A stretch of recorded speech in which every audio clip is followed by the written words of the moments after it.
el circo me gusta porque es una de las formas de expresión más completas, ¿no? Antes eran otras cosas y ahora es como, no sé, puedes mezclar todas las cosas en el circo. Me gusta mucho la cosa del riesgo, es importante poder mantener el riesgo ahí, le da al público una sensación de... Y eso yo creo que es lo que a mí más me mueve, ¿no? Los trucos, las cosas difíciles, el poder sacar de mí, física y artística y mentalmente, lo más difícil y expresión, eso. Me gusta el circo por eso.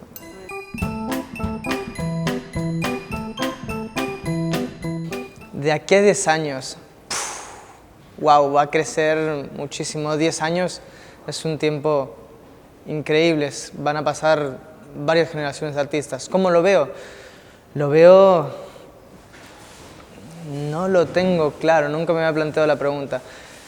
Pero a ver, sería mucho más evolucionado, con un montón de disciplinas que no existen y que seguramente hay gente que está creando.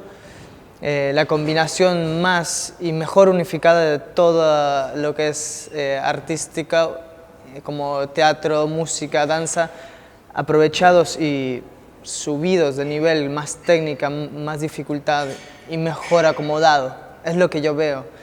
Y lo veo con un poco más de público también. Bastante más público. Yo creo que es algo que en estos últimos años se ha ganado mucho y dentro de 10 años yo creo que va a tener la misma fuerza que el teatro, que la danza, si no es que va a estar por encima. Vamos por buen camino haciendo circo.